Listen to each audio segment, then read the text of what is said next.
आप सभी को जय मसीह की भाइयों बहनों। आप सब लोग कैसे हैं? परमेश्वर आप सभी को आशीष और बरकत दे, आमीन। हम आज पढ़ेंगे उत्पत्ति 3 की 22 आयत से लेकर 24 आयत तक। ठीक है। वाटिका से निकाला जाना। जब आदम और हवा ने पाप किया, उन्होंने वो फल खाए जो परमेश्वर ने उन्हें मना किया था। तब वो सब लोगों को परमेश्वर के नियम को तोड़ा और परमेश्वर ने उन्हें अदन की वाटिका से बाहर निकाल दिया। चलिए आज हम इसको अच्छे से पढ़ते हैं। आगे हम बताते हैं इसमें क्या होता है। फिर यहोवा परमेश्वर ने कहा, मनुष्य भले बुरी का ज्ञान पाकर हम में से एक के समान हो गया है। इसलिए अब ऐसा ना हो कि वह हाथ बढ़ाकर जीवन के वृक्ष का फल भी तोड़ खा ले और सदा जीवित रहे। इसलिए यहोवा परमेश्वर ने उसको अदन की वाटिका में से निकाल दिया कि वह उस भूमि पर खेती करे जिसमें से वह बनाया गया था। इसलिए आदम को उसने निकाल दिया। किसने? परमेश्वर ने। और जीवन के वृक्ष के मार्ग का पहरा देने के लिए अदन की वाटिका के पूर्व की ओर करूबों को और चारों ओर घूमने वाली ज्वालामय तलवार को भी नियुक्त कर दिया। भाइयों बहनों, जब हम परमेश्वर की आज्ञा को तोड़ते हैं, जब हम परमेश्वर की उस बातों को नहीं मानते हैं, तो हमारे ऊपर भी श्राप आता है, हमारे ऊपर भी दंड आता है। और कैसे पाप किया था और क्यों ऐसा किया, वो सब मैं आप लोगों को पिछले वीडियोस में बता चुका हूँ। कैसे आदम और हवा ने पाप किया। आप लोग मेरी वीडियोस को देखिएगा और आप लोग परमेश्वर के इस वचन पर ध्यान दीजिएगा कि हमें परमेश्वर के वचन को नहीं तोड़ना है। जो परमेश्वर ने कहा है उस पर चलना है और उस पर मनन करना है। परमेश्वर आप सभी को आशीष बरकत देगा।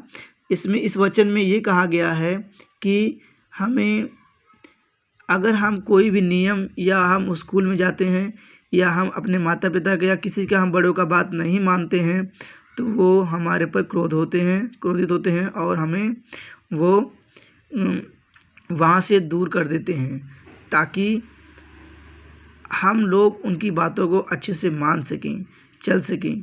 ठीक है। वैसे ही हमारा परमेश्वर है। हम अगर उनकी बातों को नहीं मानते हैं, उनकी बातों पर नहीं चलते हैं, तो वो परमेश्वर हमें अपने से दूर करता है। लेकिन हालांकि तब भी वो हमें प्यार करता है, ये नहीं हमें प्यार नहीं करता है, पर हमें वो उनकी बातों को नहीं तोड़ना चाहिए था। कैन और हाबिल, हम पढ़ेंगे उत्पत्ति 4 की 1 आयत। जब आदम और हवा अपनी पत्नी के पास गया, तब वह गर्भवती होकर कैन को जन्म दिया और कहा, मैंने यहोवा की सहायता से एक पुरुष पाया है। फिर उसने उसके भाई हाबिल को भी जन्म दिया। हाबिल भेड़ बकरियों का चरवाहा बना, परंतु कैन भूमि पर खेती करने वाला किसान बना। क्या बना? किसान बना। कुछ दिनों के पश्चात कैन यहोवा के पास भूमि की उपज में से कुछ भेंट ले आया और हाबिल भी अपनी भेड़ बकरियों के कई एक पहलौठे बच्चे भेंट चढ़ाने ले आया और उनकी चर्बी भेंट चढ़ाई। तब यहोवा ने हाबिल और उसकी भेंट को भी ग्रहण किया, परंतु कैन और उसकी भेंट को ग्रहण न किया। तब कैन अति क्रोधित हुआ और उसके मुंह पर उदासी छा गई। किसका भेंट ग्रहण किया गया भाइयों बहनों, किसका नहीं, कमेंट में बताइएगा। तब कैन अति क्रोधित हुआ और उसके मुंह पर उदासी छा गई। तब यहोवा ने कैन से कहा, तू क्यों क्रोधित हुआ और तेरे मुंह पर उदासी क्यों छा गई? यदि तू भला करे तो क्या तेरी भेंट ग्रहण न की जाएगी? और यदि तू भला न करे तो पाप द्वार पर छिपा रहता है और उसकी लालसा तेरी ओर होगी और तुझे उस पर प्रभुता करनी है। तब कैन ने अपने भाई हाबिल से कुछ कहा और जब वे मैदान में थे तब कैन ने अपने भाई हाबिल पर चढ़कर उसे घात किया। तब यहोवा ने कैन से पूछा, तेरा भाई हाबिल कहाँ है? उसने कहा, मालूम नहीं, क्या मैं अपने भाई का रखवाला हूँ? उसने कहा, तूने क्या किया? तेरे भाई का लहू भूमि से मेरी ओर चिल्लाकर मेरी दुहाई दे रहा है। इसलिए अब भूमि जिसने तेरी भाई का लहू तेरे हाथ से पीने के लिए अपना मुंह खोला है, उसकी ओर से तू शापित है। चाहे तू भूमि पर खेती करे तो भी उसकी पूरी उपज फिर तुझे न मिलेगी और तू भूमि पर भटकने वाला और भगोड़ा होगा। तब कैन ने यहोवा से कहा, मेरा दंड सहने से बाहर है। देख, तूने आज के दिन मुझे भूमि पर से निकाला है और मैं तेरी दृष्टि की आड़ में रहूँगा और पृथ्वी पर भटकने वाला और भगोड़ा रहूँगा और जो कोई मुझे पाएगा मुझे घात करेगा।